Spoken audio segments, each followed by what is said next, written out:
Hey guys, it's Dave with Chicago Nerf, and today I'm out of darts.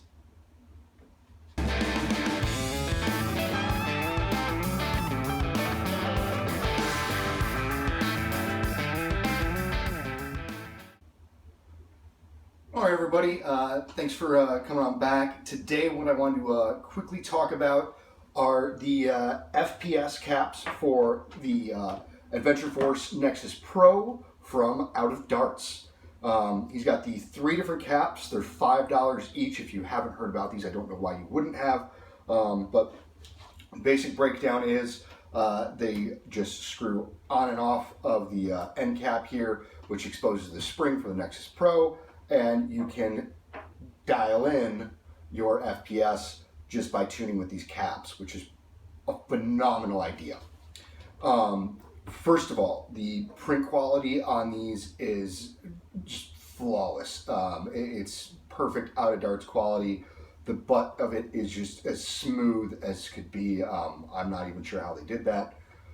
I'm not going down the 3D printing line yet myself, so this is still magic to me. But the quality is just phenomenal, and I believe this is some sort of galaxy black with it's a little black with some shiny little specks in there, so I'm guessing on that. But he's got 3 different caps. He's got 2 to tune it down, which are the 100 FPS cap and the 130 FPS cap, and 1 to tune it up, which is the 175 FPS cap. They all work great. That being said, they are all a little bit spicy. I have all of my data down below in a PDF file so everyone can check that out. I did 100 shots stock, and with each of the caps over the chronograph, I got all the results. I used only brand new Adventure Force half-length Pro Darts for every single shot, so I've got a buttload of those over on the side. But whatever, they're super cheap and worth it.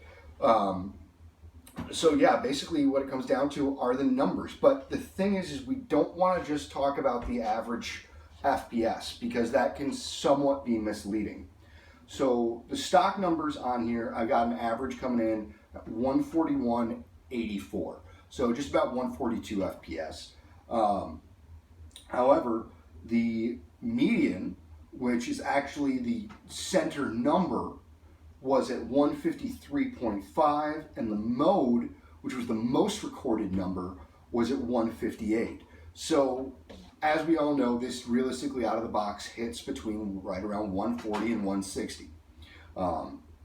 That's what it shows. But with the FPS caps on there, it can be a little bit misleading. First of all, they all shoot a little bit hot. So the 100 comes in with an average over 100 shots of 115.75 FPS. So totally serviceable. You can use that in just about any single game that I would imagine, probably except for a full-on, Hasbro only stock class game. So realistically, what is stock, nowadays? So keep that in mind. The 130 cap came in at an average of 135.99, it's basically 136, with the median of 145 and the mode of 149. So if you are getting this 130 tuning cap to go to a 130 game, the likelihood is you're not going to make it if they're going to be chronoing you. So keep that in mind. This will be hot for you. If you need to be under 130, you're going to want to go with the 100 cap. Something to keep in mind. Now, if you have the 130 cap, you can always put on a scar barrel, but that's going to reduce it significantly, probably even to under 100. Just some things to keep in mind. Now, with the 175 cap, this is the big boy. This guy is 180.47 off of the average. The median was 184, and the mode was actually 188.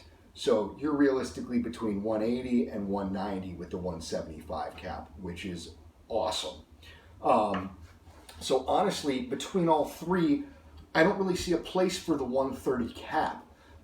It's so close to stock, and it doesn't reduce it enough to get you under a 130, and there's no real, why would you want to sit there? Wouldn't you want to be pushing more towards 150, or you want to be going lower than 130? So realistically, I don't see a place for the 130 cap, but the 100 and the 175, I totally see a place for.